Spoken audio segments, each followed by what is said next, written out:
Les faits remontent à 1984 dans la région Midi-Pyrénées.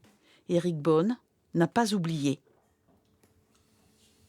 Un frère dominicain proche de ma famille qui a des relations voilà, régulières avec mes parents, avec mes frères et sœurs,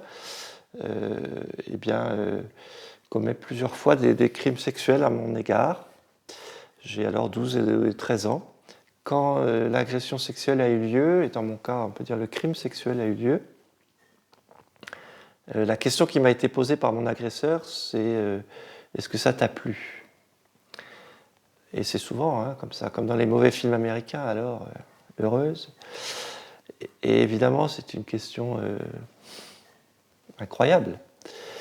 Et je crois qu'à ce moment-là, quand mon agresseur m'a posé cette question, c'est mon silence qui m'a sauvé. Un silence de 35 ans. Cette impossibilité d'en parler. Un psychologue l'a aidé à comprendre et à mettre des mots sur l'inexplicable. Évidemment qu'il y a eu une phase difficile, c'est sortir avec mes enfants de ces 35 ans de silence, avec mon épouse et avec mes enfants. Leur raconter, leur dire ce qui s'est passé. Essayer justement de leur expliquer pourquoi ce silence et au moment où je parle, je ne sais rien en dire. Pour aider les victimes à sortir de ce silence, la commission indépendante sur les abus sexuels dans l'Église a lancé un appel à témoins.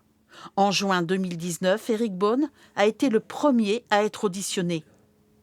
Tout à coup, ma petite histoire, ma pauvre petite histoire, elle va rentrer sous la même reliure que beaucoup d'autres histoires et elle va prendre sens dans une histoire plus large, qui est celle de l'histoire de l'Église dans la deuxième moitié du XXe siècle. Donc ça, symboliquement, c'est très fort. De multiples auditions qui ont abouti au rapport Sauvé. Une étape importante qui donne une existence officielle à la parole des victimes. On ne pourra plus dire que ça n'a pas eu lieu, on ne pourra plus dire qu'on exagère, on pourra plus dire... Maintenant, il y a un objet tangible qui rappelle cette histoire, qui va la rappeler pour le long terme. Éric Beaune attend maintenant que ce rapport produise chez les religieux un passage à des actes concrets, notamment dans le mode de gouvernance des diocèses.